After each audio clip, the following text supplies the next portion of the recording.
I have the pleasure to introduce our keynote speaker from this, Erik Yang. Erik Yang is Policy and Strategy Officer at Nordonet, the Association of the Nordic Research and Education Networks, and he is also co-chair of the Global Network Architecture Technology Working Group, the GNA, which deals with defining the next generation global network for research and education. Prior to his position at Nordonet, he served as CTO to the Dutch research and education network SurfNet. So, Erik Yang, the stage is yours. Thank you very much, Leonie. Good morning, ladies and gentlemen. I'm happy to be here. Leonie asked me to give a talk about the global network architecture, which is an endeavor that started a few years ago to redefine the interconnect on a global scale for research and education networks. Before I go to my talk, I'd like to thank Renam and Peter Bogatenkov in particular for arranging the facilities here in the hotel. When I came into the room here this morning and I opened my laptop, I had Azure and it worked like a charm. So very nice, I think. Thank you, Renam. All right, global network architecture. Since I have roughly an hour and I'm between now and lunch, I have a few topics that I'd like to discuss with you.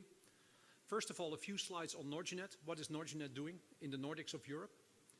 And then a few words on global internet networking on a more general scale and particularly zooming into research and education networking on a global scale.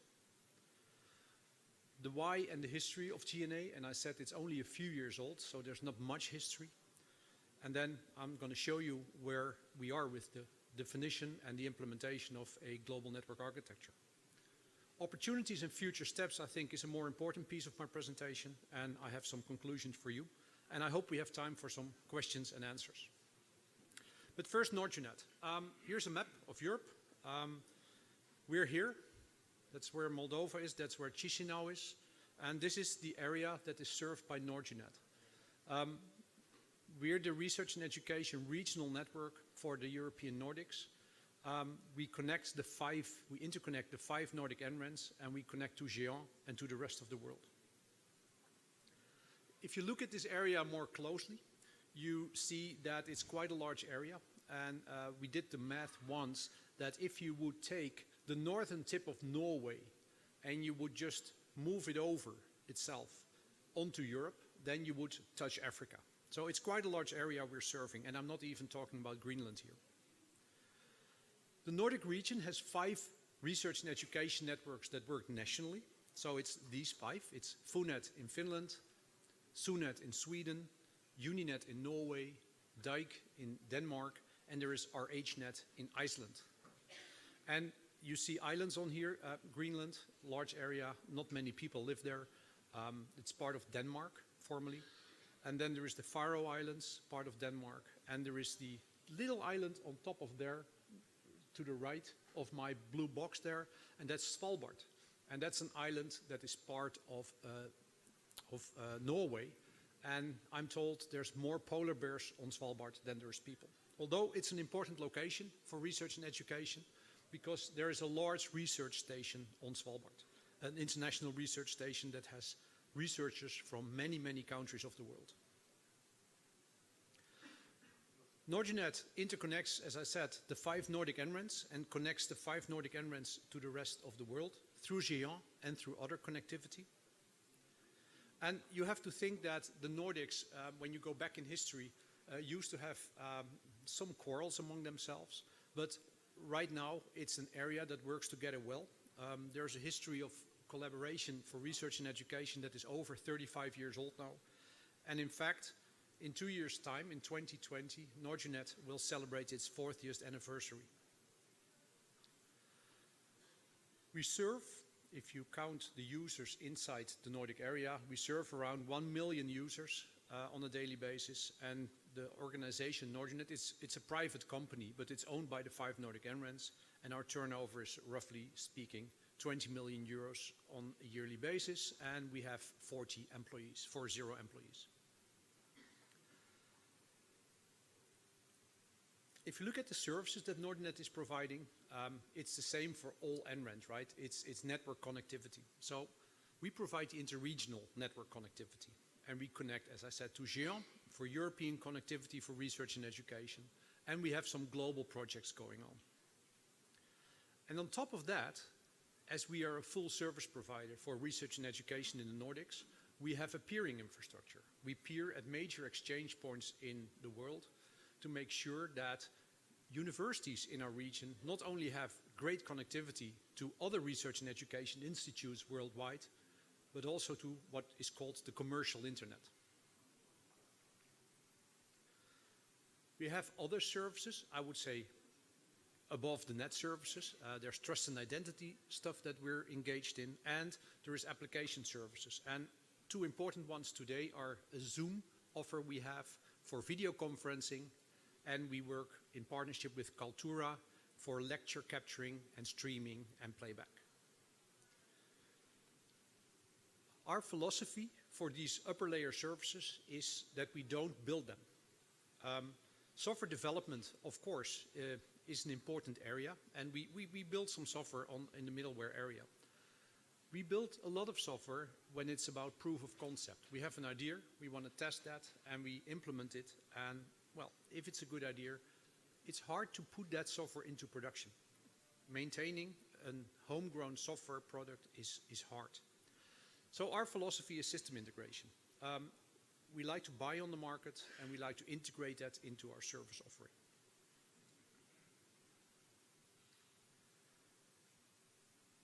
NordNet has an infrastructure that is now 20 plus years old, I would say 25 plus years old, and the Nordic NRENs each have their own infrastructure in the country they serve. And we are currently developing the next generation architecture for our network that heavily builds on avoiding duplication of infrastructure and using each other's resources. So collaboration is key here. Operational cost reduction is an important element here. And for that, the Nordic NRENs, the 5 Nordic NRENs, well, I should say the 4 Nordic NRENs, because Iceland is a little difficult because it's in the middle of the Atlantic Ocean. So the 4 Nordic NRENs and NordNet have set together and defined a new architecture for our network.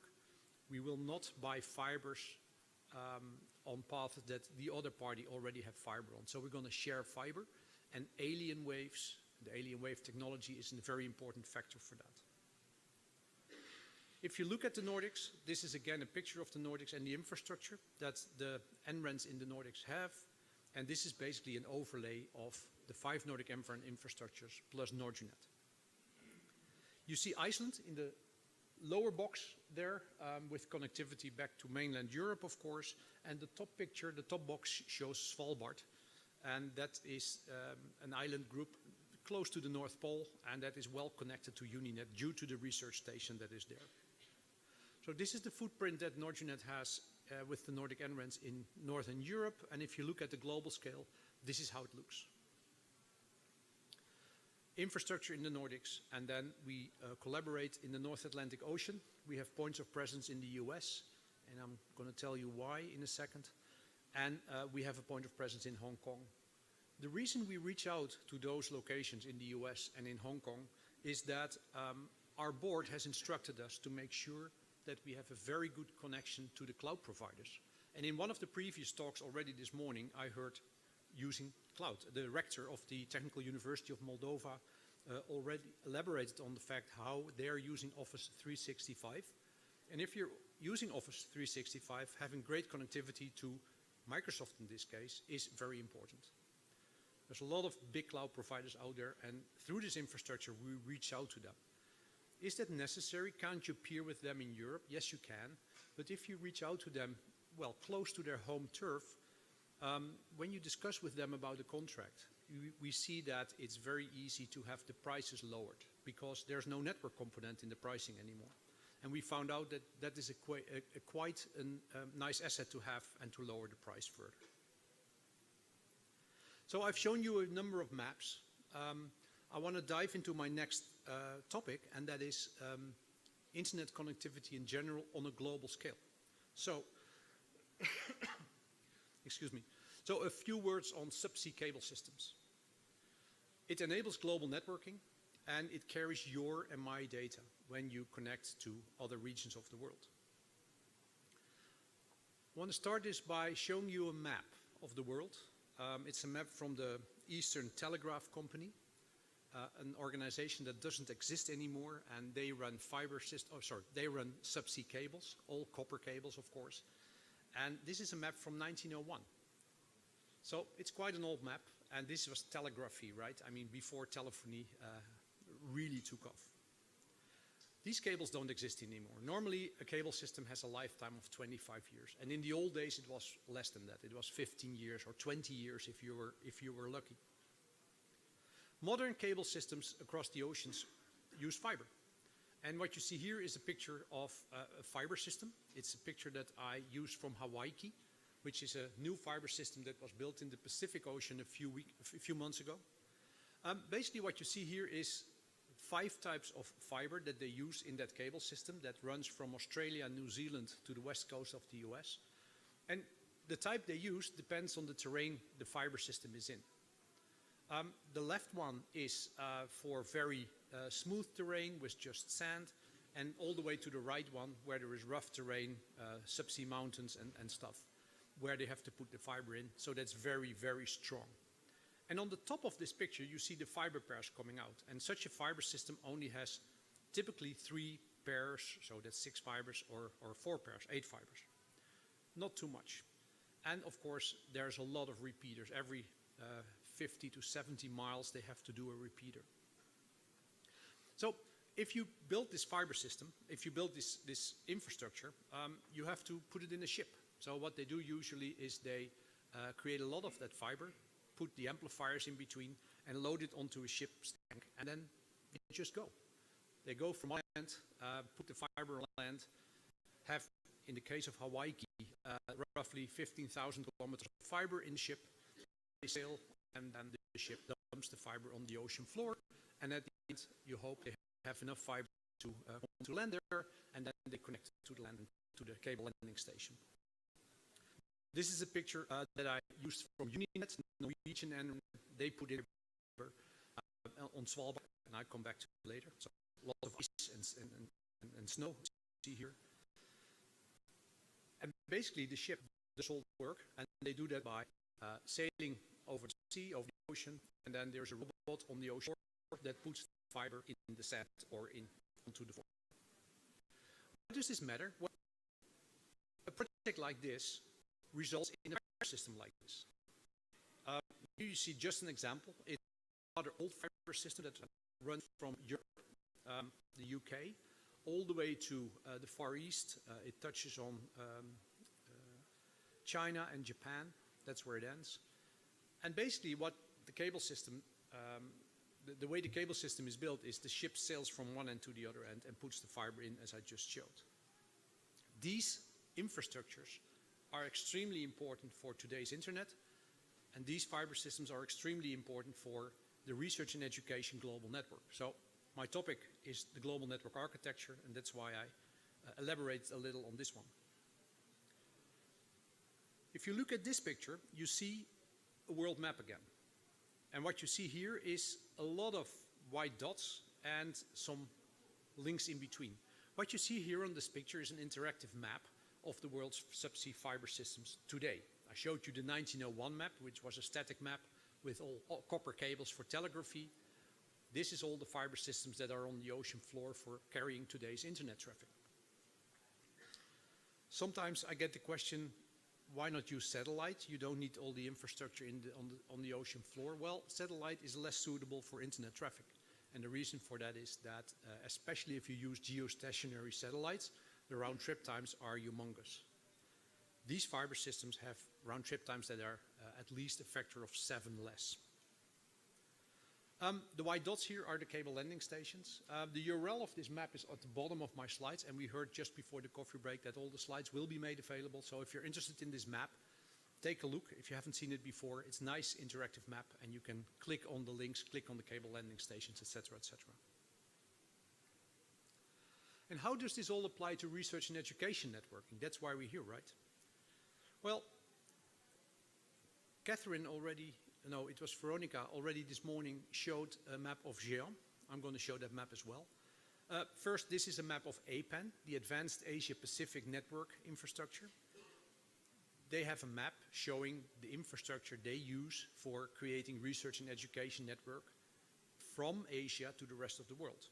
This is the map that Veronica showed, the Jean at the heart of R&E networking from the European perspective. And this is just another map. This is the GLIF map, the Global Lambda Integrated Facility map. That shows a lot of infrastructure on top of the fiber systems of the world that is used for research and education networking. Especially this map, it's a few years old, shows a lot of 10 gig lines running between North America and Europe, North America and Asia, and down towards South America. All these lines that you see on here are pieces of the fiber system on the ocean floor procured from the research and education networking community. And until recently, this was rather uncoordinated. Every organization, APAN, North American, NRENS, Jean, did it by himself, not talking to the others. And one of the holy grails for the global network architecture, where a lot of research and education networks work together, is to make sure that we coordinate this work. Together we are much stronger, so we collaborate. So when you look at these older maps, the question at one time was, can we please add more coordination? Can we please add more collaboration? So think global, but act local. That sparked the GNA vision, the vision for the global network architecture. Globally connecting science, research, and education. And the idea is that we create bandwidth together for research and education. And we heard it this morning, research is a global endeavor. And if you look at education, I would say education is a global endeavor as well. So we need, as NRENS, we need to make sure that we serve our communities well. In the old days, until a few years ago, it was the case that inside a country, the speed of the network, the speed of the research and education network was much greater than the speed of the global interconnect. So within a country, you could do 10 gigabits per second to a local university. As soon as you went outside the country, it was at best 10 gigabits, but sometimes 1 gigabit if you would stay on the continent. And not too long ago, the global interconnect was 1 gig at best and maybe 155 meg between continents. So there was always a tiered approach to that. And one of the ambitions of the GNA is to make sure that this global interconnect is also on par with what you can achieve within a country. And I'll show you later in my talk if we are there or not yet. So a vision was defined as well, and the vision talked about increasing collaboration, I mentioned that before, and making sure that we do resource sharing on a global scale. The idea also is to make sure that we have a blueprint where people, where NRENS, can align their investments to. So not only in terms of budgets, but also in terms of timelines and reach. If we collaborate, we can buy together on certain paths, so we can have more bandwidth for the same amount of money. This has led to a definition of 5 areas in which we need to collaborate. And I'm going to dive into this a little. If we want to make sure that network services on the global scale are following the GNA mission, we need to look at these 5 areas. I'm not going to dive into each of them, but you can have a look at the slides. For me, I think the most important one is collaboration.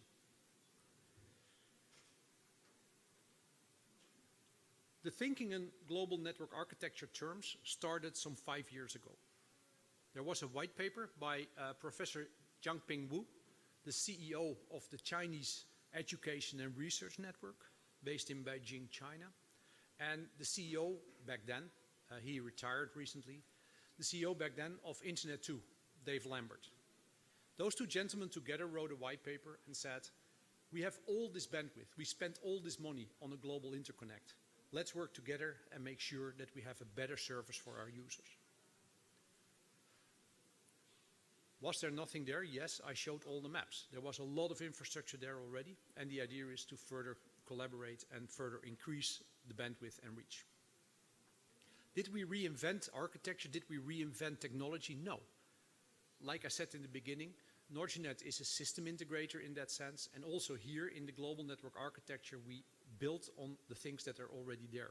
So GLIF, the Global Lambda Integrated Facility, that started in 2001 as a collaboration of advanced RNE networks that did Lambda technology, introduced the concept of Lambda networking. So we're building on that. And also, we built on the concept of the open exchange point. And I'm not talking about a commercial internet exchange like the Amsterdam Internet Exchange or the London Internet Exchange or the big exchange that is in Frankfurt, Germany. I'm talking about research and education exchange points, and I'll show you a map later. So we built on what we already know and what we already have done. And we built on global RNE exchange points. Those are key points on the map of the global research and education network that are used to interconnect the intercontinental links and are used to interconnect the research and education networks.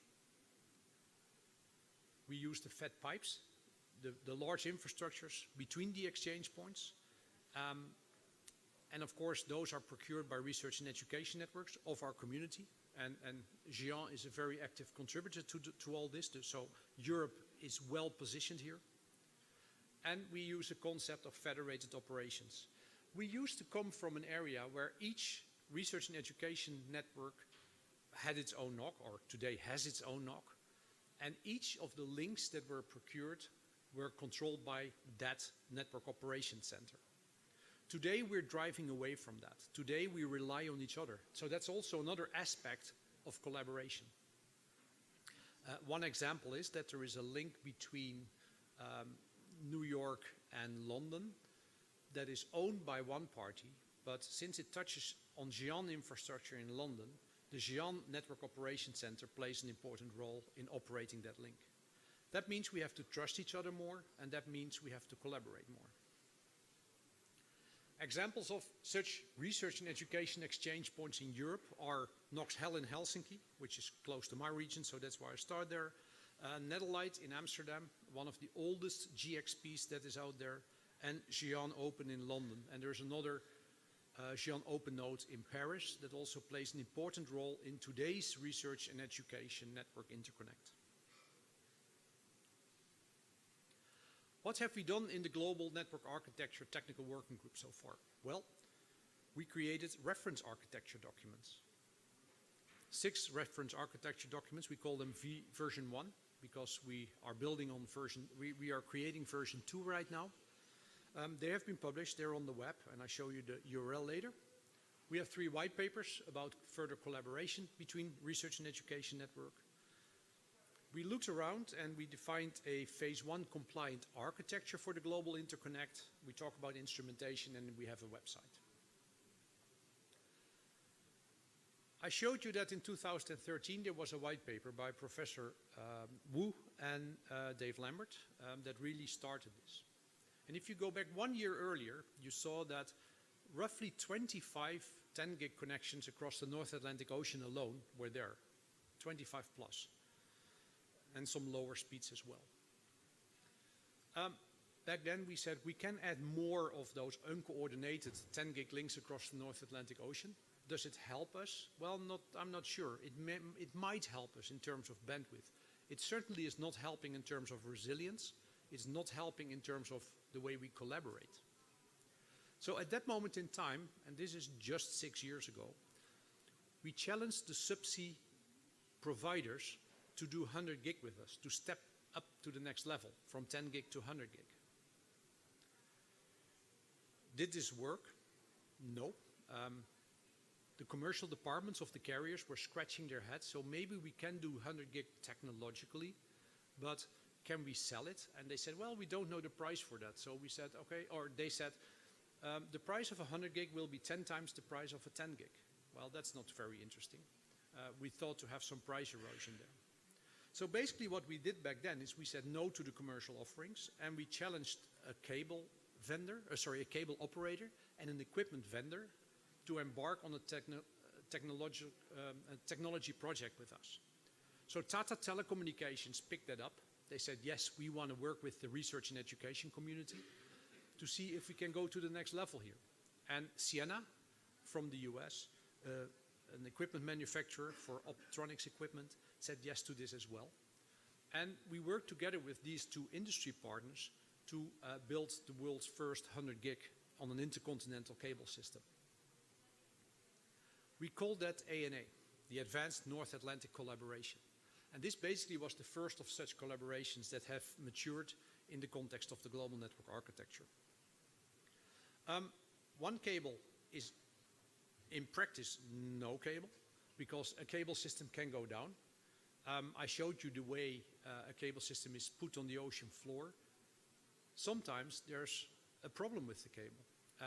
An anchor of a ship drags through the cable and the cable is broken. As an operator of the cable, you then need to go out with the ship and find the two ends of the cable that have been broken and put them up and glue them together, so to speak. That means that it can be down for weeks. So when you go on subsea cable systems with your internet traffic, you must have a number of them to create resilience.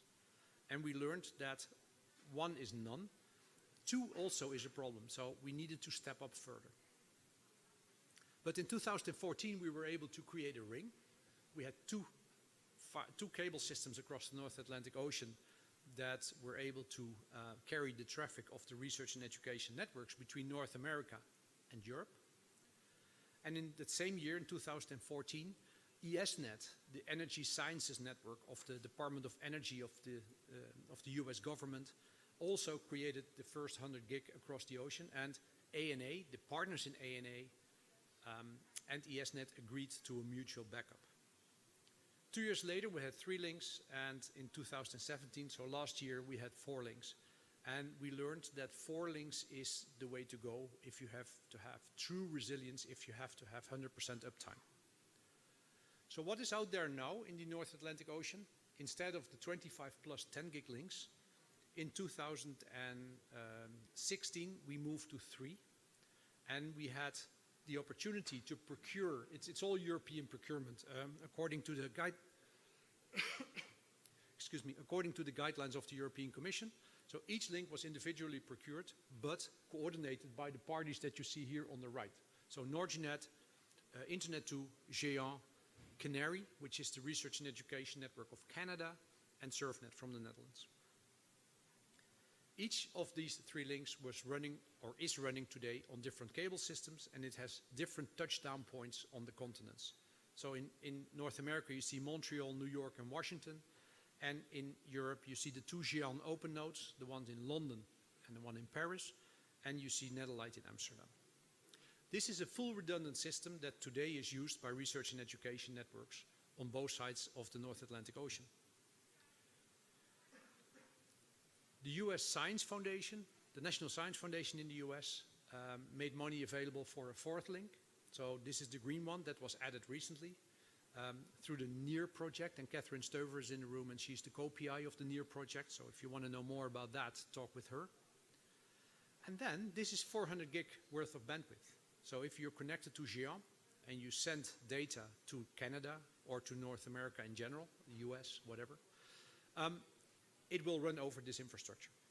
And this is implemented on 4 different cable systems that are on the ocean floor.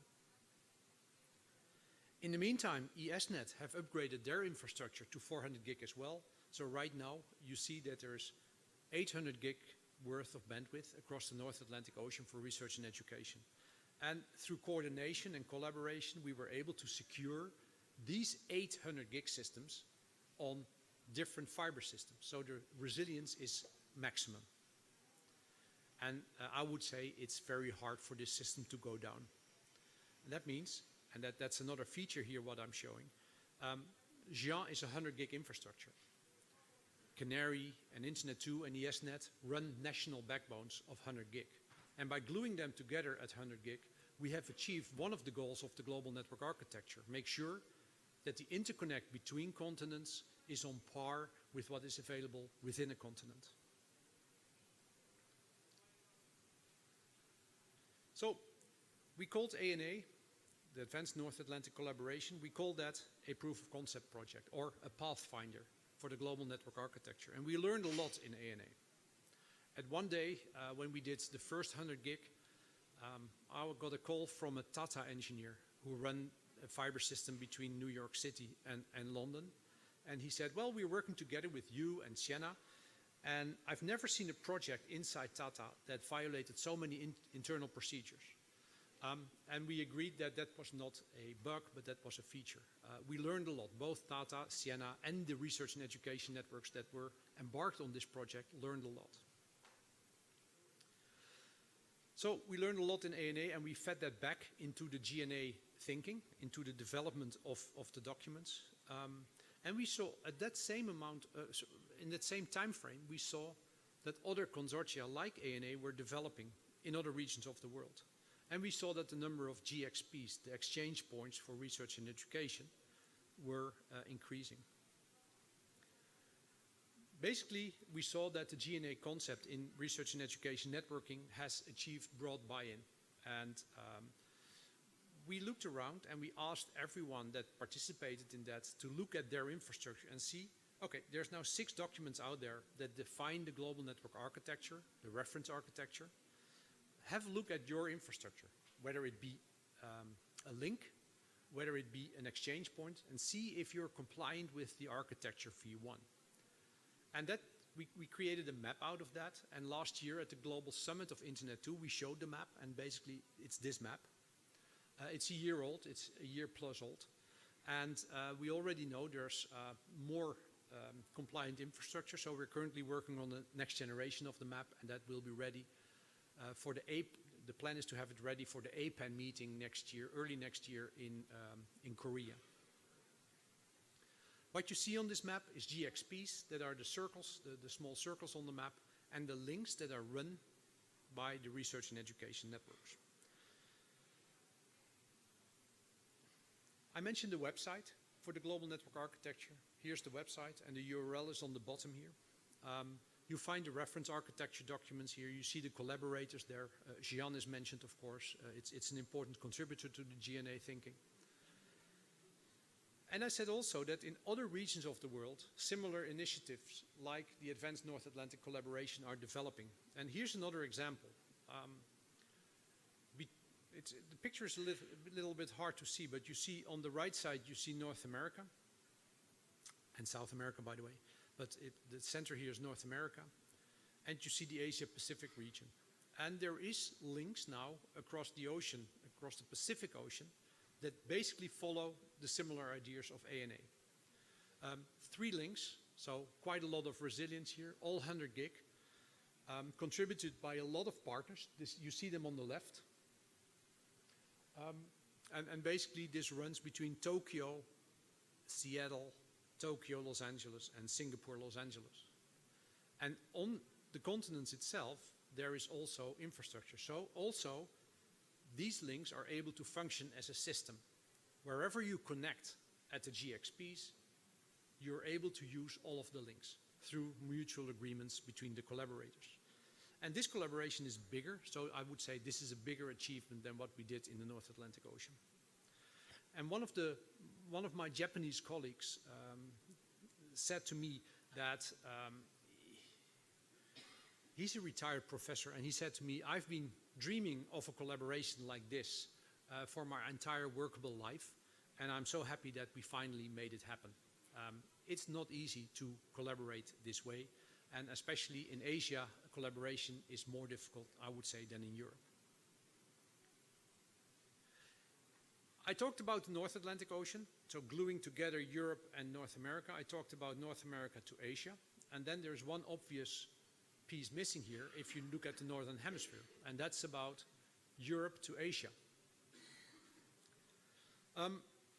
Roughly speaking, there are 6 or 7 links today for research and education networking between Europe and Asia, and they're all mission-oriented. For instance, the Nordinet 1 gig connection to Hong Kong is only for Nordinet. The 10 gig between Beijing and London is only for Europe to China traffic, and so on and so on. So between Europe and Asia, there is not much collaboration going on right now.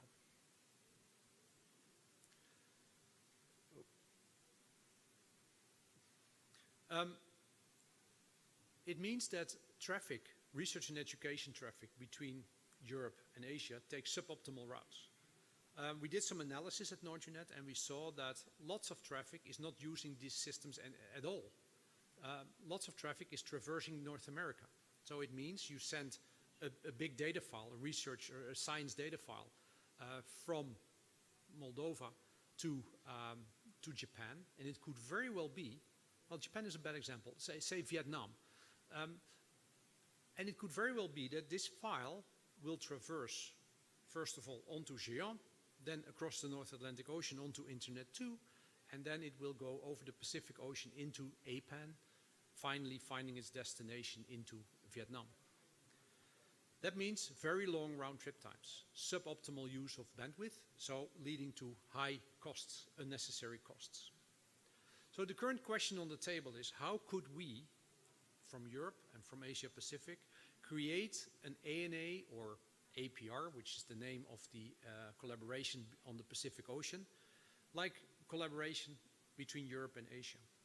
And we have demands from several organizations in Asia and Europe to collaborate here.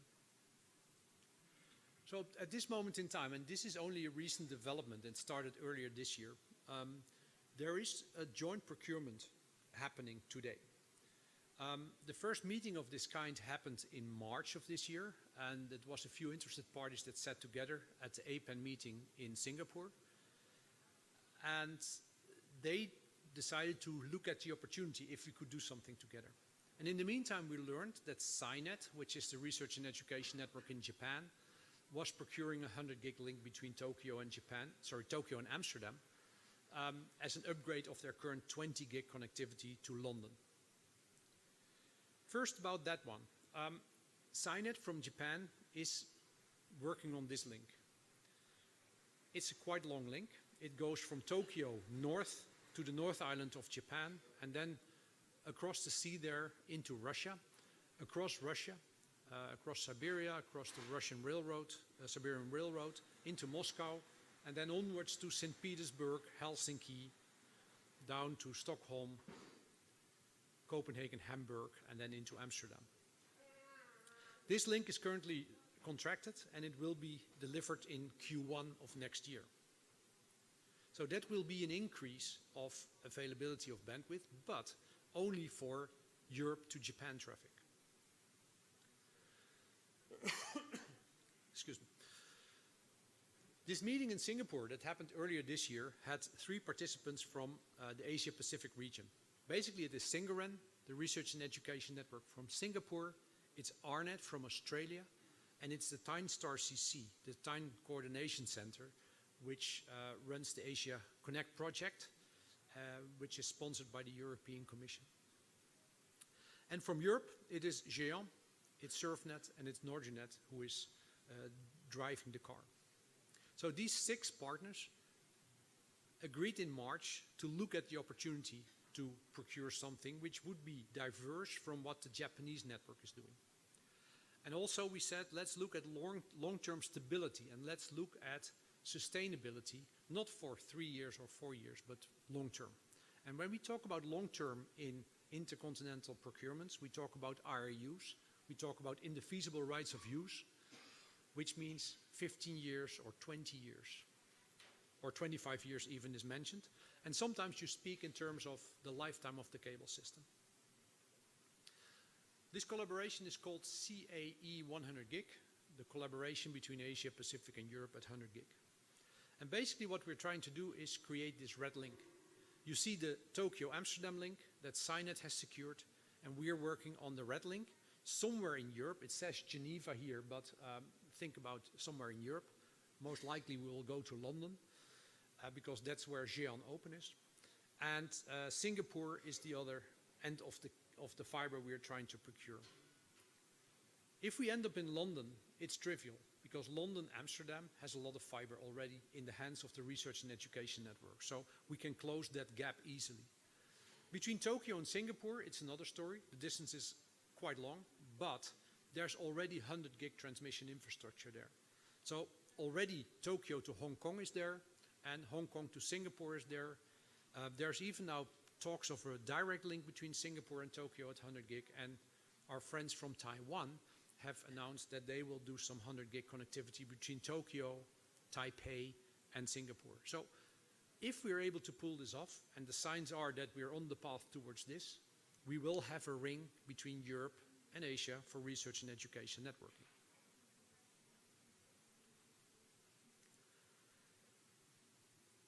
A few ideas have surfaced since we talked about this. I mean, there are 6 parties collaborating and 6 parties that talk at conferences, important conferences like this. And we have been approached by Indian Research and Education Network, NKN, National Knowledge Network of India, and they have shown interest in joining this collaboration. I'm not talking about buying the red link, but when we talk with Cynet from Japan in creating a system like this. So what you see here is that the idea is catching on, and India would love to join this collaboration by, for instance, having something between Europe and Mumbai and onwards to Singapore. And just to put an idea on this conference, if you look at the Black Sea region, another idea could be to have a look at connecting, say, Chisinau or Odessa, where the cable landing station can be located at the Black Sea, towards the other end of the Black Sea, and then onwards towards Asia to create a completely different routed path between Europe and Asia. This could very well be a big contribution towards the stable global network architecture for research and education, and could very well put this region in the heart of that connectivity. So that's where we are, of course. I spoke about collaboration. I spoke about some policy that we're trying to develop in working together with research and education networks on a global scale. But a few words on pricing. 2 years ago, we looked at the market and we said, can you do a 10 gig between Asia and Europe? Basically, the question we asked was, can you do 100 gig between Asia and Europe? And the prices were, roughly speaking, 2.5 million euros per year. For a 1-year contract, a 2-year contract, 3-year contract. So translated, the 2.5 million translated to 10 gig would be 250,000 or €250,000 euros per year. Last year, when Nordic did its 1 gig to Hong Kong, we looked at a 1 gig price of 78 kilo euros per year, which is even worse than the 2016 price for 100 gig. This year, earlier this year, when we were thinking about procuring connectivity between Europe and Asia, we re-asked the question to the market, and we got back basically the same price, 220 kilo euros per year for a 10 gig equivalent. So it dropped roughly 10%. That was not impressive.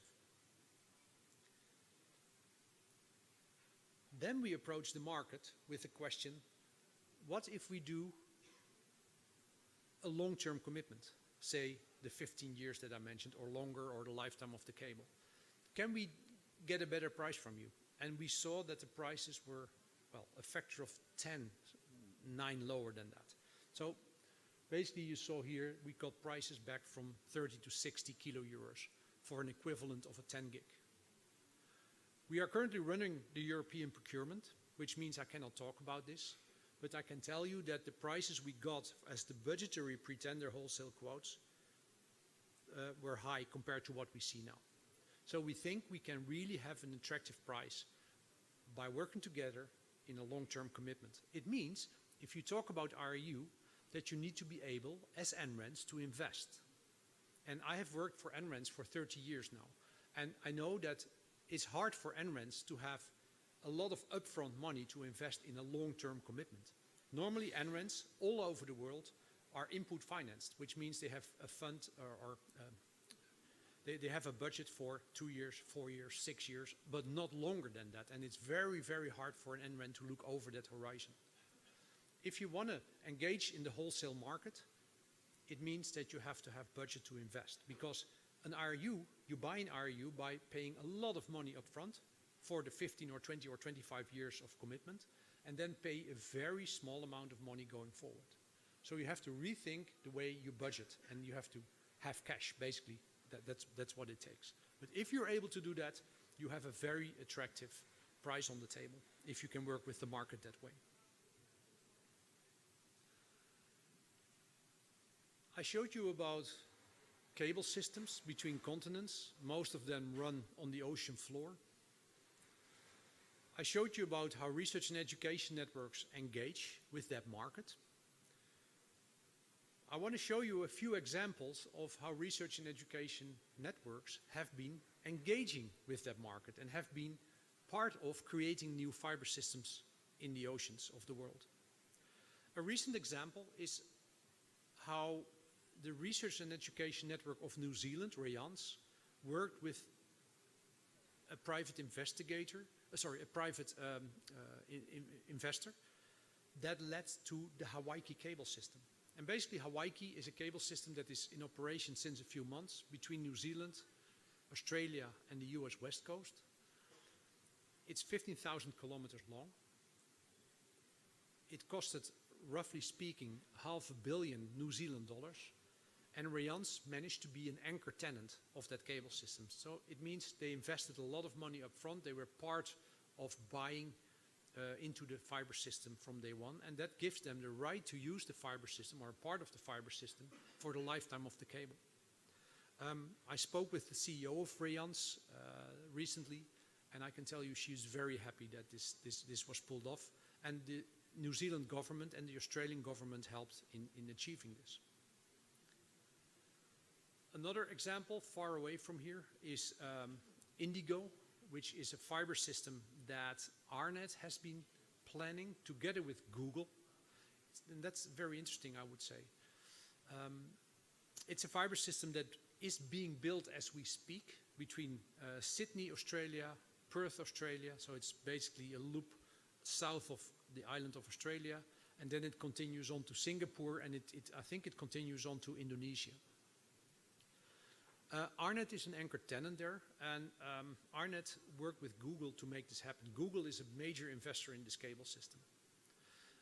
A side story here is that I showed you the 1901 map of the world's cable systems. That was all telegraphy. Later on it became telephone cables. The telephone cables became fiber systems that carried the internet traffic, and all those fiber systems, say until 10 years ago, were put into the oceans by telcos. Sometimes one telco did the whole cable system. Most of the old cable systems were consortium cable systems. So a bunch of telcos sitting together and jointly investing in the cable system. When Facebook and Microsoft and Google started their cloud offerings, they were buying on that market. They're now so big and they have so much cash that they have told those cable owners, we don't need you anymore, we're going to do it ourselves. So a lot of the new cable systems that are being put into the oceans are owned or partly owned by one of the big cloud providers. And like the Indigo cable system that ARNet is partnering on, it's Google and ARNet basically pulling this off. And what ARNet learned in this process is that the cloud providers, the large cloud providers, are happy to work with the research and education networks. I mentioned Uninet's fiber already on Svalbard.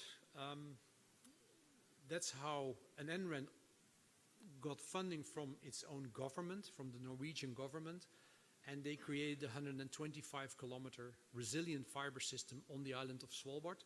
There's a very nice video that Uninet made on creating this fiber system. It talks about the way they work with the government. It talks about putting the fiber into the ocean. It talks about all the challenges they discovered. So the link is there. If you go to the slides that when they're available, have a look at the video. It's, I think, 12 minutes or 13 minutes. It's quite nice. And last but not least, of course, Xi'an is heavily involved, thanks to the European Commission, in Ela-Link, which is a cable system being planned as we speak between Fortaleza in Brazil and just south of Lisbon in Portugal. And the plans are that that Xi'an, hence the research and education community, will be an anchor tenant on this cable system, which would be quite a unique cable system as it directly connects South America to Europe. And there's no cable system today that does that. So mindful of time, I'm reaching the end of my presentation. What is the next steps for GNA? Well, we stimulate collaborations. You saw that the North Atlantic Ocean and the Pacific Ocean now have research and education collaborations going, 100 gig between the continents in a collaborative way. We'd love to see more of those. And what we do between Asia and Europe is another example there. We're working on new documents that further enhance the service definitions of how NRENs can collaborate on a global scale. We work on dynamic mapping, virtualization. It's a word I haven't heard before today, but it's a very important topic when research and education networks do disaggregation of the infrastructure and look at the individual components and buy on that market. We talk about automation. That's another extension, I would say, of the orchestration. And again, we do a pathfinder across the North Atlantic Ocean here with NordNet, SurfNet, and Gian heavily involved. And we talk about instrumenting. It's very important as operators of infrastructure of this size to know what is happening on the infrastructure. Now, a completely different sidestep. And I'm going to my conclusions now.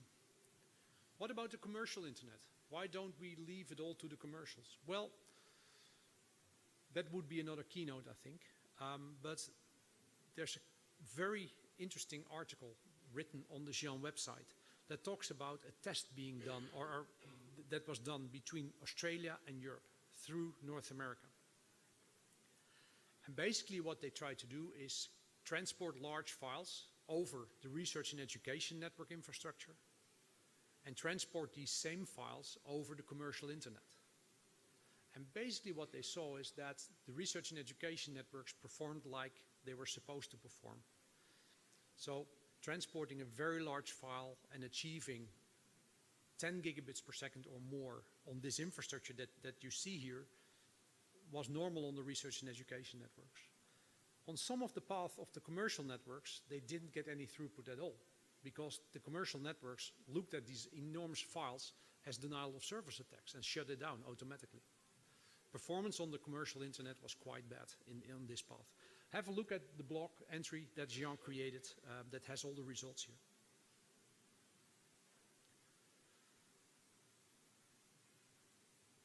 We see that the GNA ideas are being implemented. We see that between Asia and the US, or Asia and North America, and North America and Europe, the bandwidth for research and education is on par with what is available on the continent.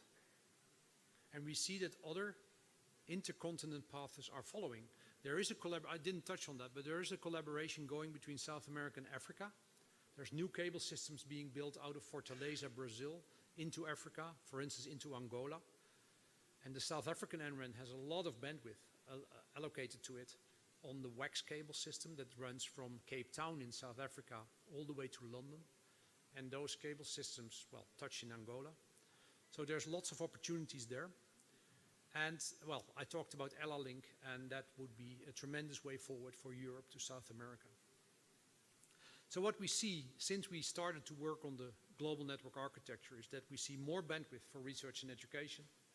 We see more resilience for research and education intercontinentally, and that happens for less money.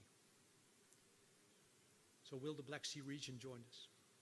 I'd like to end my presentation and hand back to Leonie with a quote from Jim Gadbane, who is the CEO of CANARY, the Canadian Research and Education Network.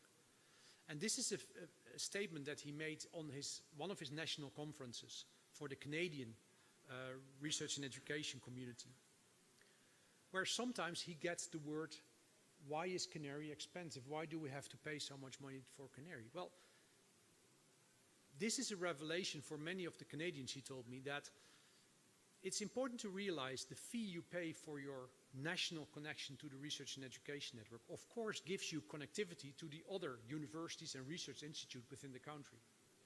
But basically, it gives you access to this research and education ecosystem worldwide. So for the local fee, I hope that wasn't our lunch. So for the local fee you pay for connecting to the research and education network, you get worldwide connectivity at a very high quality. Okay, I'd like to thank you, and I'd like to hand back to Leonie. But before I do this, let me point you to two URLs. First of all, the GNA website, if you want to know more of what we're doing in the global network architecture.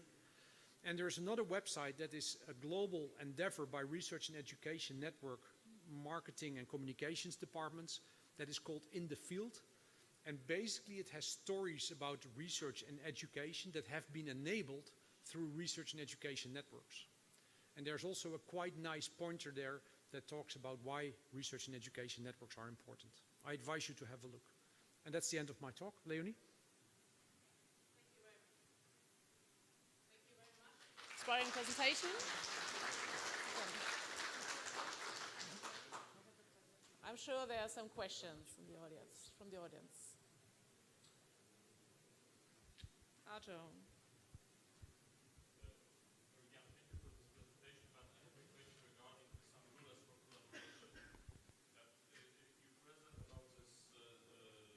On investment and the kind of the procurement, but regarding kind of from the user's point of view. Yes, how it looks, this kind of the collaboration to achieve some kind of the connectivity where some kind of the entrance on the agenda is not involved directly.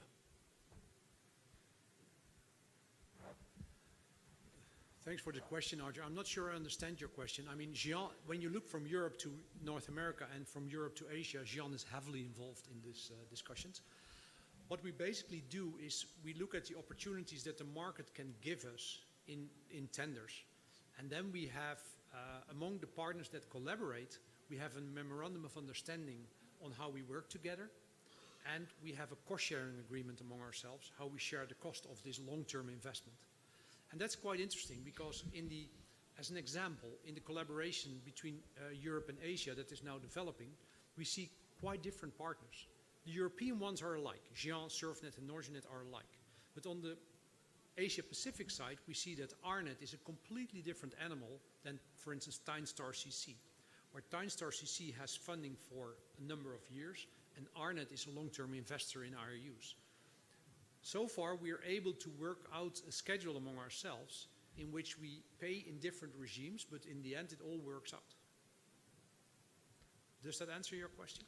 Yeah, that's my case was, for example, that there's some connectivity between the Moldova and the, for example, New Zealand. Yeah, and Jean, for example, is not a partner on this kind of links. Yes, as a whole. From Moldova to New Zealand, for instance. Yes. Well. Moldova, the Research and Education Network of Moldova, RENAM, is well connected to Jean thanks to the EAP Connect. From here to Bucharest, if I'm not mistaken, and then from Bucharest you're on the Jean footprint. Traffic between Moldova and New Zealand would travel this link to Bucharest, then on to the Jean network, and then to New Zealand. I would say that the traffic will go through the 10 gig Tynestar CC link in London to Singapore, and then from Singapore go to New Zealand. If we're able to upgrade this connectivity in the CAE 100 gig project, it means that it will make use of the full resilient 100 gig infrastructure between Europe and Asia and then go down to New Zealand. So RENAM is part of EAP Connect, is part of Jean in that sense, and it will use that path. Okay, thank you. Volodymyr, you had a question? When you tell about when you tell about Nordic structure, you mean about mention about avoid duplication of the infrastructure, but I don't understand because duplication is some way to redundancies of the network. What you mean? All right, thank you for that question.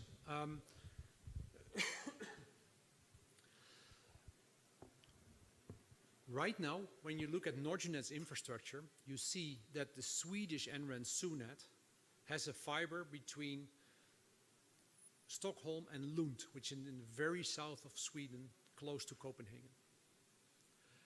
NorgeNet owns a fiber on that same path, running from the NorgeNet POP in Stockholm through Lund, through the bridge and the tunnel that is there into Copenhagen. So both SUNET and NorgeNet run a fiber on the same path. That's what we're trying to avoid in our next generation network that we start building next year. Resilience, and that's the other component of your question, is of course extremely important, because if a fiber cut happens, and it happens every day, you're out of connectivity on that path. So that's why you need to have alternate path.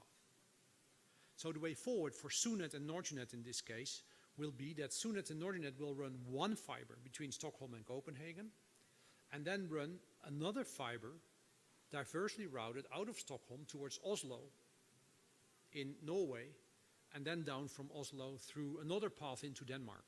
So creating more diversity and less duplication. That is the way forward for us. Thank you.